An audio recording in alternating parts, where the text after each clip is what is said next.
Welcome back, ladies and gentlemen, to the VGC Oviedo Cup here at Versus Games. After 6 grueling rounds of Swiss and our first 2 rounds of Top Cup, we have our finalists, ladies and gentlemen. I am Joe Carlino. I am once again joined by my friend Adit Selvaraj. Adit, this has been an incredible stream. Yeah, it's been a very incredible stream. We also had some very incredible matches on stream. It's been a long day, but we're here finally. We're at our finals. And in all fairness, we went through the first 5 rounds of this tournament. Every game went 3 games on stream. Then we get to round 6 and we have a 2-0. Then we go to top 8, we have a 2-0 stream. Then we have a top 4, it's a 2-0 stream. And now we're here at the finals. And ladies and gentlemen, your eyes do not deceive you. We are going to talk about this bracket. The number 8 seed, Christopher Baez, defeated the number 1 seed, Kerry D'Ortona. Then he defeated the number 5 seed in Sean Binnick, a 2-0, who had beaten Elise Johnson 2-0, our 4 seed. Then in the lower half of the bracket, our number 7 seed, Matthew Laughlin, beat our number 2 seed, Jovan Teixeira, while our number 6 seed, Austin Latovsky, beat our number 3 seed, Logan Martinez. So all 4 of the lower seeds won in the top 8 of this top cut. Then in top 4, your number 8 seed, Christopher Baez, wins. Your number 7 seed, Matthew Laughlin, wins. We have a number 7 versus number 8 seed in the finals. Yeah, I think this is a real underdog bracket. The lowest seeds on top. So a very huge upset. I think that, I personally was thinking that Kerry was going to win the whole thing, but it seems like Christopher Baez really showing some tenacity there from that 8 seed. Exactly, and that just goes to show you how competitive the Florida VGC community is, that you can be undefeated in Swiss, but all it takes is 1 loss and you are eliminated in Top Cut. Right, and you can see the 2 teams on stream. As you saw, Matthew Laughlin was on stream last round with that Clefairy balance team, and Christopher Baez using the Zamazenta Qianpao Dragonite combination. So here are some of the accomplishments of the players. As you can see, both trainers are 4-2 going into this, meaning that they might have had a chance to bubble. They came very close to bubbling. We did see Christopher Baez. He won that win and in against Landon Moorhall to make it to Top Cut in the first place. And Matthew Laughlin has just been absolutely incredible with his just working behind the scenes, getting that tenacity, and now he's sitting 1 win away from a League Cup victory. Right, and this is one of the bigger ones, so very huge accomplishment. If he does manage to get it. So as we can see on the stream, we see Calyrex, Incineroar, Thundurus, Urshifu, Rapid Strike, Clefairy, and Rillaboom. So all of these Pokemon are designed to be very supportive to Calyrex. Even Urshifu is supportive to Calyrex, being able to Terra Stellar and close combat Terapagos if needed. And on Christopher's side, we have the Zamazenta, Fluttermane, Qianpao, Dragonite, Urshifu, Rapid Strike, and Amoonguss. And as we did see, Adit, in that top 4 matchup between Matt and Austin Latovsky, Christopher Baez has a Choice Scarf Urshifu. Matthew does not.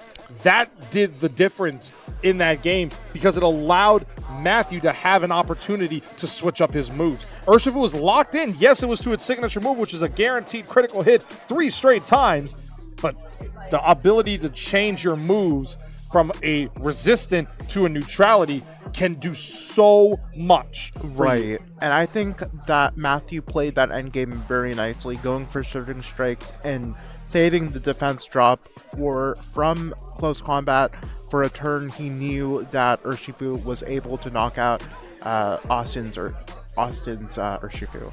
Exactly. And Christopher Baez with this Zamazenta, I mean, we are going to see Zamazenta again, so that bodes well for you as well, Adit, and me, because I'll be honest, I don't know how you were in Generation 8 with Sword and Shield, but I played Shield. I didn't play Sword. I actually got Shield too because I wanted Galarian Ponyta. Okay, that's fair. Honestly, and don't get me started on that one. I remember I was sitting doing work, and I had a second computer up, just with that live stream for 24 hours. I'm like, did I hear a gallop or something like that? And then right at the end, you see Galarian Ponyta, and you're like, oh my god, what is that? That was so adorable. Yeah, it's really a huge shame that Pokemon is not good in VGC. Its evolved form. Maybe one day they'll give it a buff, but I don't know if it will be soon. We don't know yet, but what we do know is one of these trainers is going to be our League Cup champion. Will it be our number 7 seed Matthew Laughlin or our number 8 seed Christopher Baez? Game number 1 is about to begin, and we're going to see Zamazenta and Urshifu Rapid Strike versus the Incineroar and the Calyrex Shadow Rider. So the restricted Pokemon are on the field to start this battle. Yeah, this is a really interesting position. Both of Christopher's Pokemon can get faked out, and Matthew can go for that Nasty Plot if needed to. Very interesting that Christopher's Urshifu is not Terra Ghost. It is the Terra Water, so it can be faked out. Also interesting to note is that Matthew's Incineroar is Terra Ghost, meaning it will be immune to any body press if it chooses to do that. It very well will be, but we do see that Incineroar is opting to get that Terastallization from Matthew's side, but beforehand, we're going to see a Terastallization on Christopher's side as that Urshifu, because it is faster due to that Choice Scarf, it gets the Terastallization first, and it really has mastered the way of the water. Oh yes, and whatever it hits will be doing massive damage. That Terra Water Surging Strike, always critical hitting. This will be a very impactful turn. And we do see the Terra Ghost on the Incineroar here to basically negate anything that Zamazenta can do damage-wise on Incineroar. But we do see a Wide Guard is the call. Christopher Baez is trying to call that Astral Barrage on Calyrex here. In comes the Terra Water Choice Scarf, Surging Strikes into this Calyrex, and it's doing big damage with those guaranteed critical hits. Yeah, this Calyrex is looking very bulky though, with that Citrus Berry healing it up to almost near full health. Third hit of Surging Strikes takes it down to 88. But I think Calyrex is in a really good position right now. We do see the Draining Kiss come out. It does modest damage, but more importantly, it gets the recovery that Calyrex needed on top of that Citrus Berry. And the Will-O-Wisp comes out and burns the Zamazenta. So Zamazenta now has a burned on its status condition that lowers the power of Heavy Slam, and it lowers the power of Body Press in terms of damage. It doesn't deal negate damage in terms of the defense boost that Zamazenta got. It just lowers the base power of the move. Yeah, this is just a really unfortunate board position for Christopher. Having two Pokemon Zamazenta cannot hit very well right now. And switching out Zamazenta means its Dauntless Shield will be turned off, meaning when it switches back out, it will be at neutral defense. And we do see Zamazenta switches out here into the Chien-Pao. So Chien-Pao activates the Sword of Ruin and lowers the defense by 25%. However, Incineroar is switching out here, and in comes the Clefairy, so Friend Guard negates Sword of Ruin. Yeah, this is going to be very interesting to see if that Urshifu knocks out Calyrex. Oh, it might actually. It very well might. We do see the critical hits come out here, and the Calyrex goes down. Yeah, this is actually turning around for Christopher, getting that Chien-Pao and Urshifu on the board at the same time. Essentially, yes. Like, you're watching the Clefairy come out to negate the Sword of Ruin, but at the same time, it allows Christopher to get that Choice Scarf Surging Strikes off. Right. I think this is just a very advantageous position for Christopher. This Clefairy has no offensive moves. It can maybe be a little offensive through its partner by going for Helping Hand, but it is just, unfortunately, it doesn't seem to be adding much value to this situation. We do see a switch out here on Christopher's side. He is switching out the Chien-Pao and revealing his fourth and final Pokemon is that Amoonguss. And in comes a Helping Hand on this Clefairy, and Urshifu is getting a boost here after Christopher's Urshifu Surging Strikes. Right, and that was a beautiful switch out from Christopher. believing that Surging Strikes would target the Qian Pao into Amoonguss. And Amoonguss is holding that Rocky Helmet item, so Urshifu is in a world of hurt.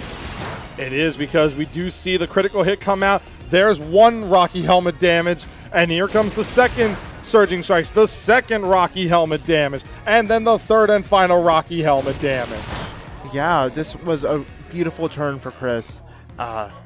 Just Absolute masterclass right there. Chris has positioned himself perfectly against this Calyrex Shadow Rider and the Urshifu and Clefairy currently out on the field by Matthew Laughlin.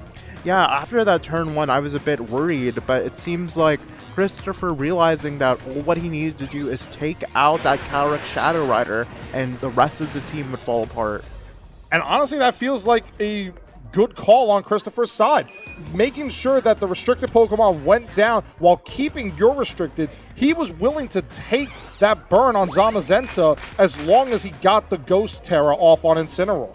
Right, and we see the Surging Strikes go into Urshifu. Very interesting here that Urshifu is attacking Urshifu with the Friend Guard up instead of the Sword of Ruin, negating that buff and making more damage happen here. But it really comes down to where Urshifu attacks. If it went into the Urshifu itself, and it is the close combat which knocks out the Urshifu, and while Urshifu is now -1 defense and special defense, this Amoonguss has an opportunity to click a Spore into that Urshifu. Yeah, I think that is what Christopher is going to lock into. Going for the... Oh, Sludge Bomb. Actually, rather, he's just going for the damage here to make sure Urshifu is off the field because he has that Incineroar in the back and the Chen Pao. Right, and also, important to note, this Chen Pao does have Throat Chop, meaning it is able to go for massive damage onto Incineroar. This is just a beautiful endgame position for Christopher. It really is, but we do see the attack drops on the Zamazenta, which actually affects it a little bit due to that heavy slam with the burn. Right, yes. But I still think that Christopher is in a great position right now. I believe so as well, because Matthew has a Clefairy with no attacking moves and this Incineroar. Meanwhile, Amoonguss goes for Protect here, and Zamazenta appears to be... Oh, actually, we're going to see Clefairy Protect too.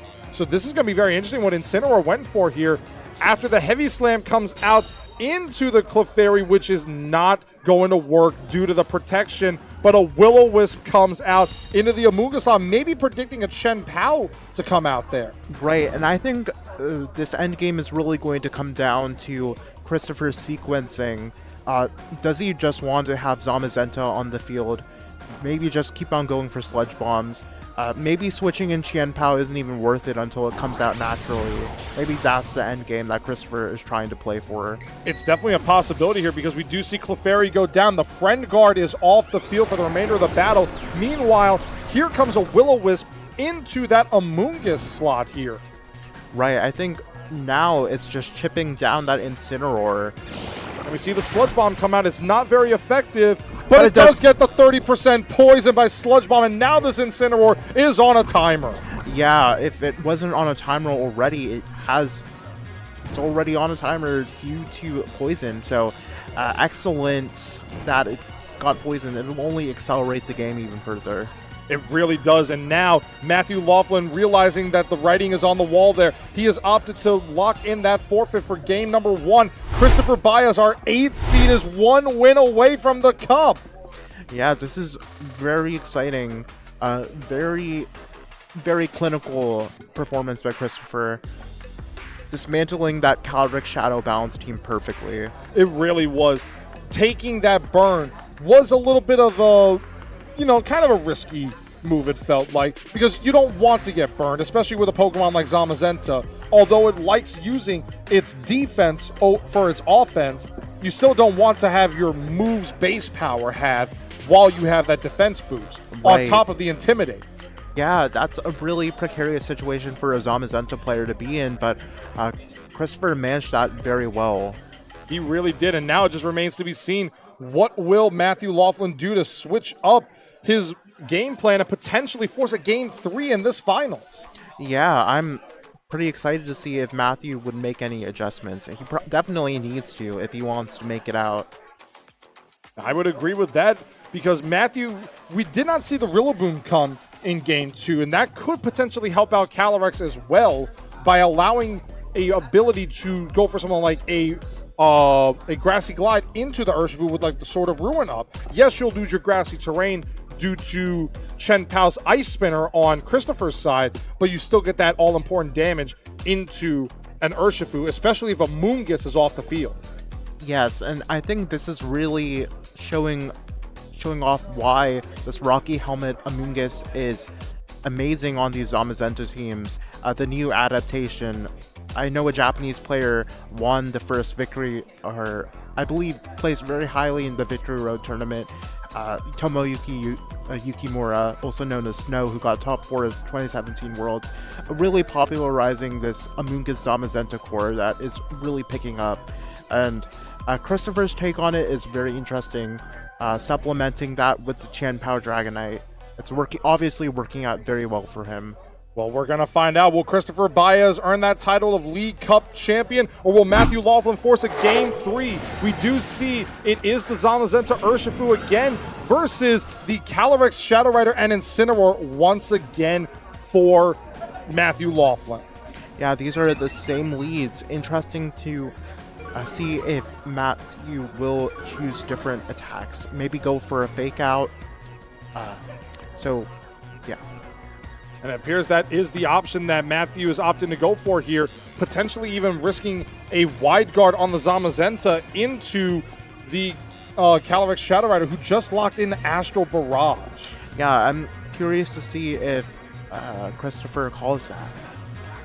And if he does, that would be an incredible play. Because when Incineroar terastallizes here, it turns off its weakness to Body Press, and most Incineroars go down to a Body Press at +1. Oh, yes, for sure. But we see the terastallization from Christopher's side, that water terastallization on the Urshifu. And it is once again mastering the way of the water. Yes, it's ready to do so much damage with Surging Strikes. And we do see the terastallization once again on the side of Matthew going into that Incineroar, turning off its water weakness and its fighting weakness in exchange for a Ghost and Dark weakness. Yeah, it's just ignoring that Body Press damage if Zamazenta chooses to go for that. And we see the fake out, and it's just a raw Astral Barrage. This is going to do big damage into Urshifu, but how much damage? Just above that knockout range. However, getting that all-important damage into Incineroar might have done dividends. Yeah, I think that was just very, very important that Matthew realized that he needed to get that Urshifu off the field no matter what it takes. And having that tenacity to just go for Astral Barrage in fear of Wide Guard. Exactly. And now Matthew's in a little bit of a position here. He could bring out that Clefairy if he brought it, which I believe he did, and that would allow Friend Guard to come out. This Zamazenta is -1 attack. Heavy Slam will still do a big amount of damage to Clefairy. It just won't knock it out. Yeah, so it's just going to be really interesting to see what Christopher does here. Maybe that Chen Pao switches in, but Zamazenta is still doing okay. It can't hit anybody on the field, but it's still not burned, so... It is still not burned, so that will actually help it out in its favor here, as Zamazenta actually opts for a Protect here, actually. This is very interesting. Yeah, I see Surging Strikes go into the... Clefairy, actually. Okay, this is actually really good here on Christopher's side. Getting that all-inclusive damage into Clefairy and making the ability to lower the power of any attacks go away while you still have your Chen Pao in the back. Right, and then Matthew making that excellent play of just going for Draining Kiss on that low health Urshifu, ignoring any potential wide guards, and getting a Grimnay boost. Exactly here. So now this Calyrex, it's at +1, and it still has its Citrus Berry intact. But in comes that Amoonguss here. And what's important to note about this Amoonguss is while it does have to worry about the Astral Barrage being a +1 on this Astral Barrage, it does not have to worry about the potential for a Psychic move because this Calyrex does not have a Psychic move. Yeah, it's going to be very interesting to see what Amoonguss decides to go for. It really will be. And if the Zamazenta goes for wide guard here, this would be a massive turn for Christopher here.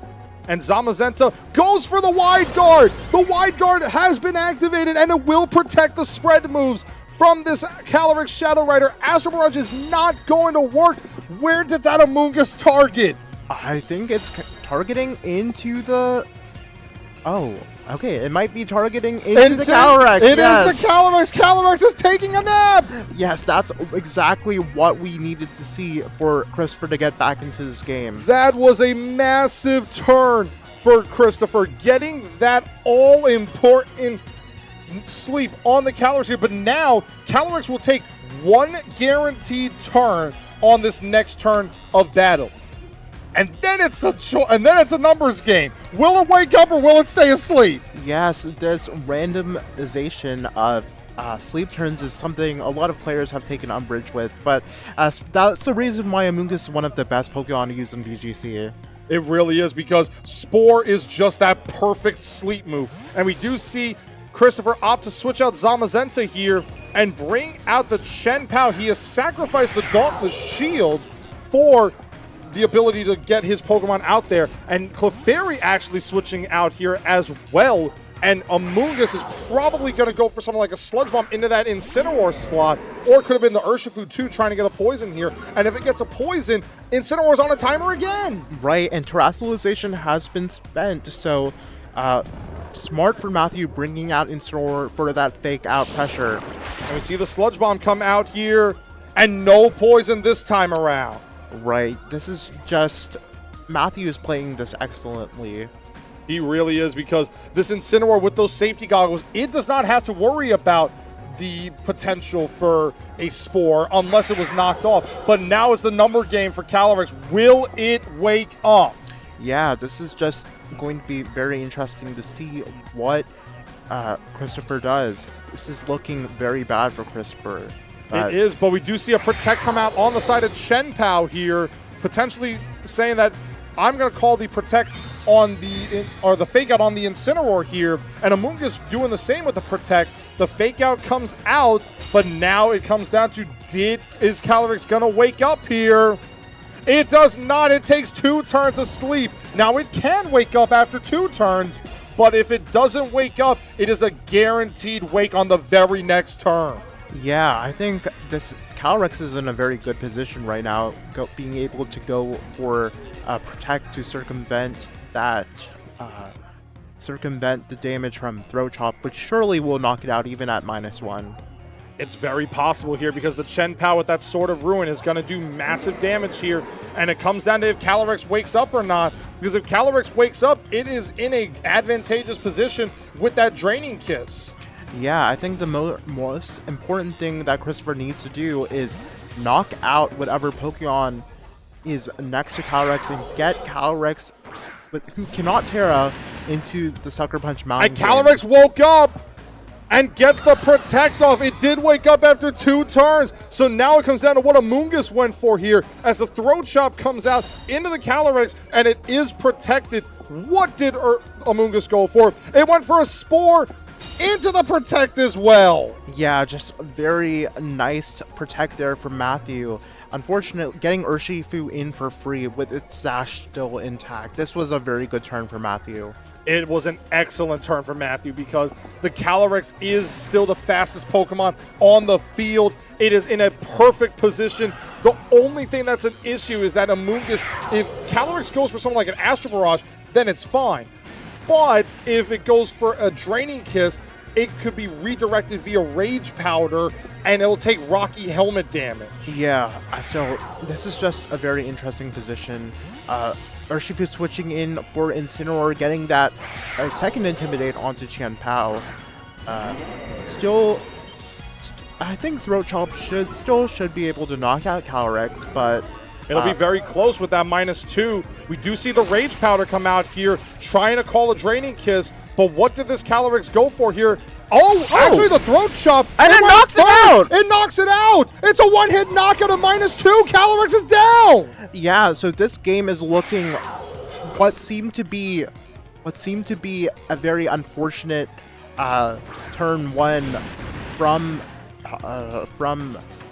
Christopher, it's really looking like it's turning around. It is looking incredible right now. And also, we didn't even think about that as a possibility that Shen Pao would be faster than Calyrex. Yeah, that could be indicative of how this Calyrex is trained as opposed to Qian Pao is trained. It very well could be. We do see Zamazenta reappear onto the field, potentially calling a fake out into the Chen Pao slot, but it actually is into the Urshifu, or the Amoonguss slot, but the Surging Strikes go into the Zamazenta. 3 guaranteed critical hits. Does not worry about your defense boosts. Yeah, so this is going to be a very close end game. I mean, from this range, it looks like Heavy Slam could take out the Incineroar from this range, and it'll definitely take out the Clefairy. It really comes down to, can Matthew position himself properly? Yeah, I think that's going to be the most important thing. If Matthew can position properly to make it through this Urshifu. Yeah, because with the Incineroar having the safety goggles, it doesn't have to worry about Rage Powder. Urshifu does. Yeah, so we'll have to see what happens. We're going to see Urshifu opt for a Protect here, and we're going to see what did Christopher go for. He went with a Rage Powder on Amoonguss, trying to call a Surging Strikes into the Zamazenta. Zamazenta going for the Heavy Slam into Incineroar. It doesn't knock it out! Yeah, but the burn! Yeah, that's a really good play by Matthew. Just maybe even predicting a Qian Pao switch in. So Zamazenta is looking not long for this world. It is not, but now we have to figure out, Amoonguss will Rage Powder go before the Aqua Jet potentially. If it goes before the Aqua Jet gets redirected, Zamazenta can knock out this Incineroar, and suddenly it's Zamazenta burn versus a Clefairy, a low HP Incineroar, and an Urshifu. I think that's the situation that we want to see. We want to see Christopher get into to win this game. I think we do. We do see Urshifu actually switches out here potentially as Clefairy comes out onto the field. That'll activate Friend Guard into the Incineroar actually as a Rage Powder comes out once again, and Zamazenta is probably going to go for a Heavy Slam into Incineroar. 24-0. It's enough. It knocks it out. Okay, so this is looking very bad for Matthew. Clefairy versus a Rage Powder, Rocky Helmet, Amoonguss. And Zamazenta might be able to barely live the burn after this. Yeah, this is just looking so dire for Matthew. The one saving grace is that his Sash is active on Urshifu, but it's a tall order for Urshifu and Clefairy to get through all of these Pokemon. It is, because you have to worry about that redirection with Rage Powder, and if Zamazenta goes into the Urshifu, it could be something. However, Clefairy is the weaker target. It all comes down to how Christopher positions that Amoonguss. Could he get a Spore into that Urshifu? And if he does, it might be over. Yeah, we see Body Press doing not very much damage, but it does break the Focus Sash. Close Combat comes out. It does nothing to the Amoonguss. Urshifu lowers its defenses, and it'll take Rocky Helmet damage here. What did this Amoonguss go for? It's a Spore into the Urshifu! Yes, that's exactly what we wanted to see. Now, this is looking extremely, extremely dire for Matthew. And Zamazenta barely survives the burn damage here. Urshifu has to take a turn of sleep here. Clefairy is in a very disadvantageous position. It needs a double protect to maybe have a shot. And it gets it! It gets it! It gets it, but where did Zamazenta attack? It went into the Urshifu! Oh, and critical hit! And a critical hit through the burn. Where did Amoonguss attack? Where did it target? It's a Sludge Bomb into the Urshifu! And Urshifu is down. It's looking like Christopher Baez is going to be our first Elite Cup champion of 2025.